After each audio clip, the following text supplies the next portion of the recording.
Kacau banget men mata gue. Tapi cuma yang kiri doang sih, tinggal yang kiri. Pakai kacamata ya kali ya. Okay. Hi everyone. So I ended up here trying to be consistent with what I'm doing. So I'm Ari, 29 years old, and I'm here just to test the water. Jadi 29 tahun gue hidup, gue gak pernah melakukan sesuatu yang konsisten. By consistent I mean kayak doing it for long term, except for my full-time job as a graphic designer. And selebih dari itu gak pernah sih. Jadi kayak either itu hobi. I used to love apa sih namanya, kayak bikin keramik, but I didn't do it anymore. I used to play kalimba. I'm really good at it, but I don't do it anymore. Kayak dulu gue sempat jualan pre-love, baju-baju gue yang udah lama. It went well, but I don't do it anymore. I tried to be an illustrator. Gue kayak ikut beberapa art market dan my art sells gitu, tapi I just lost the spark and don't do it anymore. So here I am trying new things. So semoga bisa bertahan lama ya. Kayak gue pengen deh punya satu hal yang konsisten dalam hidup gue. Okay, enough of that. Since the last time itu previous video gue ngomongin, enggak sih, gue gak ngomongin, gue lebih ke nge-react gitu loh, nge-react soal video gue nangis yang gue tadi pengen track progress, tapi kok kayak pas gue lihat lagi sekarang tuh kok jijik gitu loh gue, kayak ngapain gue nangisin orang kayak begitu gitu. Dan gue lumayan evaluasi sih di video sebelumnya, kayak gue terlalu banyak ngomong Inggris, tapi sebenarnya intensi awalnya itu emang gue pengen biar tuh gue ngomongnya tuh lancar gitu. Jadi kayak karena gue udah lama gak ngomong bahasa Inggris ya, jadi tuh kayak gitu. But anyway, I'm here to practice. So yeah.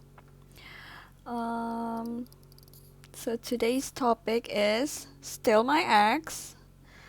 Tapi kayak gue masih tetap ngerosting diri gue lagi gitu loh. Tapi nanti ada the end of the story, ada sesuatu yang gue sampaikan gitu loh sebenarnya. Intinya gue cerita gitu apa. Okay. First things first, ini tuh gue sebenarnya in the early stage of dating. There is this term butterfly era, kayaknya semua orang udah pada tahu deh. Jadi dimana tuh kayak lo lagi kesem-sem banget nih sama nih orang, kayak oh my god, he's perfect, he's the one, like he treats me well, he opened the door, he pays for my food, he paid, kayak gitu kan. But era ini tuh menurut gue yang paling bikin lo vulnerable, karena ini bisa bikin lo kayak ignoring the red flags gitu loh, dan yang sebenarnya ini orang tuh udah nunjukin secara terang-terangan. Let me tell you my stories on how I ignore those red flags gitu. So like I think 3 months ago, or no, actually a couple months ago, I broke my ankle, so I went bouldering, and then gue kayak salah jatuh gitu, and then I just broke it, shattered, I can't even stand up. Terus kayak on the day when I fell, the first person that pops up on my mind is my best friend, Ayu. Shout out to Ayu, I love you. On the day kayak she makes sure that I get the best treatment. Terus I did tell my ex that I broke my ankle, and then he didn't even bother to call actually. And then I was just thinking, kayak udah deh, gue urusin kaki gue dulu gitu loh. I mean, I just broke my ankle, I can't even walk gitu loh. Terus ya udah, gue kayak nggak sempet ngabarin karena gue harus from hospital A to hospital B karena BPJS dan lain-lain. Itu ribet banget. And then gue capek banget kan, udah hari itu seharian gitu loh gue ngurusin kaki, gue nggak ngechat, and he ended up bete gitu sama gue sampai besok kayak, kenapa sih lu nggak ngabarin gue, kayak I mean you know my house, you know the address, you can just come, you can just pop by gitu loh. Kalau alasan lu malu di Depok gitu, ya ampun, Depok tuh masih kayak deket gak sih? Oke, okay. And then if he, kalau dia sakit juga gue kayak, dan dia mau gue ada di situ, gue bakal usahain deh gitu. Itu cewek tuh kayak gitu. Oke, okay. Move on. The next day I texted him, oh I'm sorry because I was so drained, my feet hurt, something like that. And then I just asked him, you're not coming here today? Terus dia bilang, enggak kok, aku baru mau ngomong, aku nanti bakal ke situ lah. Okay, that's the first red flag. He said he was going to, and never believe I was going to. No. Do not believe that. Karena itu nggak benar, dia nggak mikirin itu sampai lo bilang oke, move on. Terus he ended up coming, tapi ada drama karena sebelum itu gerimis. Terus dia bilang gerimis, kayak aku besok aja deh. Itu udah malam, udah lumayan malam ya, jam 9-an gitu loh. Tapi gue bilang kayak, ini teman gue juga bawa anak jenguk gue kok. Terus kayak lu nyindir gue. Enggak, gue cuma ngomong. And then I was just angry, I'm your girlfriend. Terus kayak lu kenapa sih, gue kan habis jatuh kemarin, gue nggak minta tolong lu juga kemarin gitu, gue nggak ganggu. Terus ya udah, kenapa sekarang lu kesini, lu kan juga lagi deket gitu, kantornya tuh deket sama rumah gue. And then akhirnya ke rumah gue, and then he brought me a cake. This is for you. And you know what the funniest thing is, he didn't even get me a cake on my birthday because he forgot, because he was sick. Why would you bring a cake to a sick person? Tapi gue gak tahu sih, mungkin ada beberapa ya, mungkin di budaya tertentu, tapi not in my culture. Okay, so karena gue kasihan sama dia udah jauh ke rumah gue. Oke, dia kayak mau balik, gue pesenin Gojek. Ya udah, kamu sana, kamu pulang, pesenin Gojek. Gue pesenin dari HP gue. Udah tuh. Terus kayak oke, dia ini kayak he act like he deserve it. Tapi kayak gue emang gak pernah ngitungin pada saat itu. And then comes the second red flag. On weekends, he said that because I was complaining on, I can't go anywhere, like what should I do, I'm so depressed, something like this. I didn't leave my house for a week. For someone who has a full-time job and a good social circle, it was a pain in the ass. I was depressed and I was complaining to my boyfriend. Okay. And then here comes the weekend. He did come to my house. He bring his laptop. He said he has some work to do. I said okay. I mean, I was just thinking, oh, quality time. At least I got to see him. Okay. He came empty-handed. He didn't bring me anything. And then kan gue kan tinggal sama bokap gue tuh single parent gitu loh. Dia pasti selalu di rumah dan udah pensiun juga kan. Terus gue sebenarnya intensi gue tuh pengen beliin makan siang buat bokap gue, karena gue mikir ya masa gue gak dibeliin makan sih gitu, gue lagi sakit, lu kan posisinya lu lagi jenguk orang gitu loh. Terus pas gue lagi buka GoFood, kamu lagi ngapain, pesan buat papa, mau dong sekalian. Yaudah gue pesenin tuh dia makan. Di ke rumah gue empty handed, gue pesen makan. Mikir enggak lu? Udah.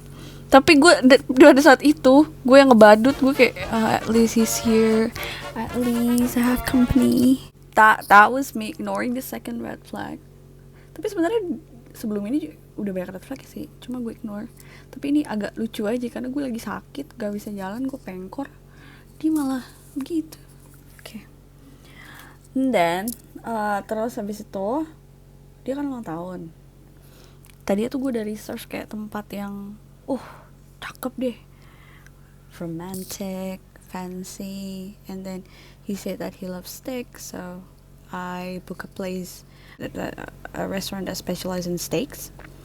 Terus nggak tahu kenapa dia tiba-tiba kayak bilang, oh di rumah kamu aja deh, kayaknya kamu lagi sakit gini. Tapi gue pikiran negatif gue adalah kayak lu malu di kalau gue pengkur.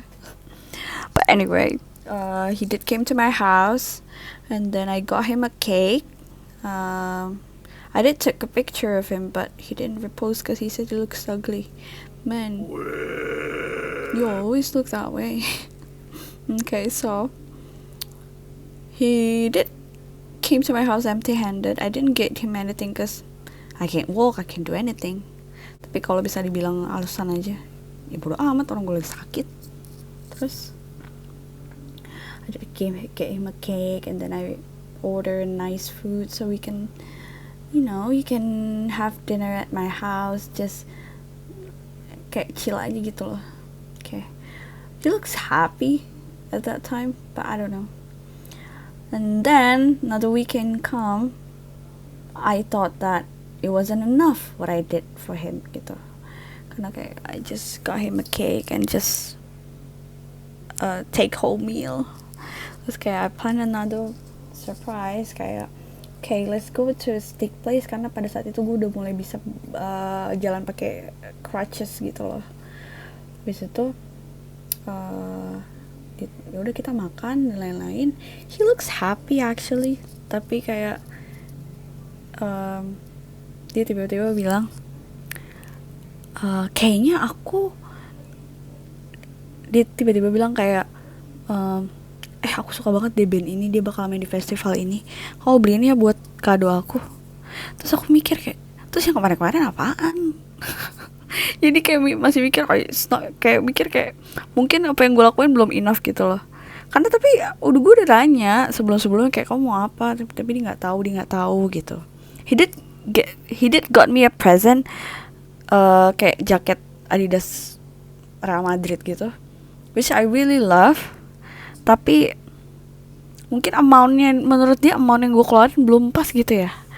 Tapi kalau dipikir-pikir, disclaimer dulu, gue nggak masalah mau take turns untuk bayar date atau gimana. Gue selalu ngelakuin itu kok. Kayak I have a job, I have money, tuh kayak I can pay my own shit gitu lah. I never ask him for anything. Tapi kayak kenapa lu ngerasa ini gak enough? Padahal kayak gue udah beberapa event kayak, okay, let's have a dinner, let's have a chill dinner at my house, I got him a cake gitu loh. Tapi dia masih ngerasa kayak, ini kurang nih, bukan hadiah ini mah. Tuh gue agak ngerasa sakit hati di situ. Tapi gue diem karena just for the sake that at least I have someone, at least I have company. Jadi yang mau gue sampein tuh sebenarnya, do not ignore those red flags. Those red flags atau intuisi itu adalah real feelings dari kepala lu, karena otak lu tuh ngedeteksi tuh kayak ada gak bener gitu loh sebenarnya. But you keep ignoring that cause your heart say something else.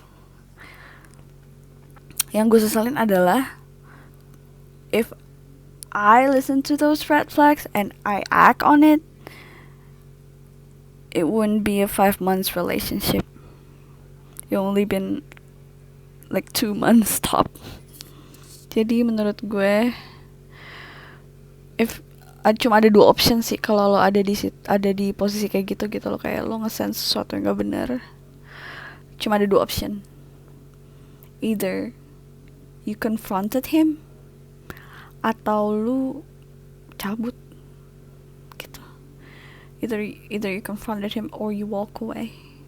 So jadi kayak, karena gue selalu percaya sampai sekarang, people never change. He will keep doing that or be this version that you didn't like. He will keep doing that for the rest of his life. Kalau lo memang masih mau hold on to that nasty relationship, he will keep doing that. I've tried, I ended up getting dumb. Tapi pada akhirnya kan gue juga gak terima ya, ego gue gak terima gitu loh. Jadi I ended up confronted him, and you know what happens if we confronted avoidant gitu loh.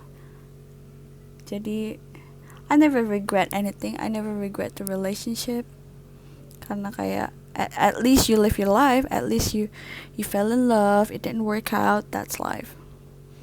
Tapi yang mau gue sampaikan cuma kayak do not ignore those red flag girls. Ini bukan buat cewek doang sih, buat cowok juga. Kalau lo kayak ada sense sesuatu yang gak bener, either you confront it, your significant other, atau lu walk away. That's it. So yeah, I think that's all for me. It's been 16 minutes. Probably not ended up being 16 minutes because I'll cut up some things on editing. So okay, I hope I'll stay consistent, but let's see. I don't want to put pressure on me. So yeah, I'll see you guys later. Ciao.